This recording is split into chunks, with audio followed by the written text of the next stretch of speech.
The question is the motion be agreed to. The honourable member for Wills.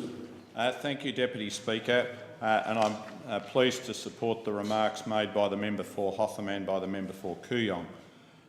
From October 1980 to February 1991, when my predecessor as member for Wills, the former Prime Minister Bob Hawke, represented the Wills electorate, Hazel Hawke captured the hearts and imagination of the constituents of Wills.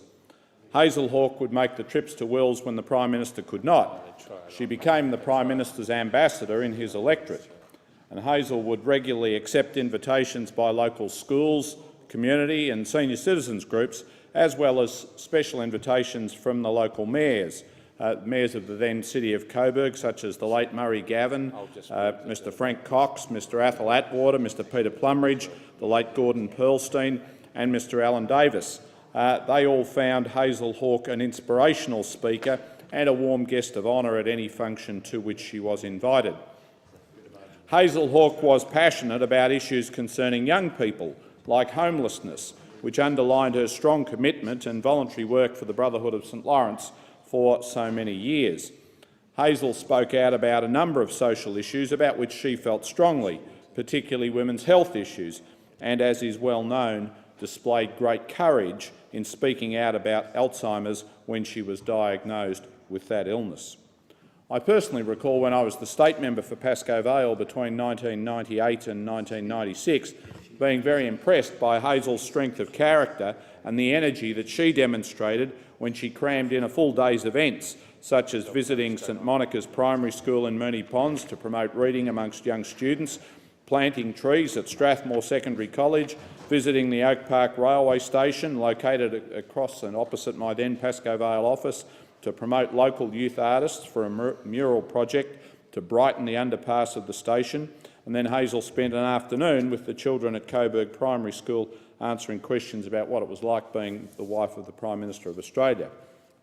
Hazel attended many locally organised functions by the Mayor's wife, so there was the late Mrs Amy Gavin, Mrs Clarice Cox, Mrs Verna Atwater, the late Mrs Millie Davis, Beryl Plumridge, the late Margaret Pearlstein, meeting local women volunteers like my own mother Dorothy. She thoroughly enjoyed being in Wills, promoting awareness of the social issues close to her heart and her deeply held values. Mimi Tamburino was Bob Hawke's electorate officer for the 11.5 years he was the member, and she's been my electorate officer for the past 15 years. She recalls on one occasion when Hazel Hawke, after attending the official opening of the Sussex Street Neighbourhood House, made a visit to the electorate office, and she was quite overwhelmed by the reception that she received. She said she felt so at home in Wills and that people were so welcoming and approachable. And, Deputy Speaker, I believe that was because Hazel made anyone she met feel special and important. She respected and valued everyone she met. She went out of her way to make them feel important.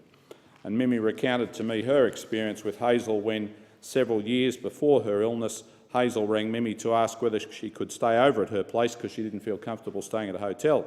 And Hazel was visiting a dear friend of hers in Kensington to celebrate an anniversary.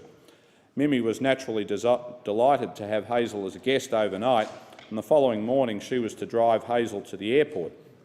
She prepared breakfast with a few roses from her garden to grace the dining table, and before Hazel came in for breakfast, Mimi hunted up her camera. Not unreasonably, she wanted a photo of Hazel. She was ordered by her son to put the camera away and not take a photograph. However, after they had breakfast and were getting ready to leave for the airport, Hazel said, "Hang on a minute, Mimi, before your son goes to school, I would like him to do something for me." She rummaged through her handbag and fished out a tiny digital camera and, turning to Mimi's son, said, "Before you go, please take a photo of me and your mum. I want to remember this moment." Mimi treasures that photograph which Hazel posted to her with a handwritten thank you note. On another trip to Melbourne in 1999, Hazel visited Murray Gavin, former mayor of the city of Coburg, who'd had a stroke and for whom Hazel had great respect.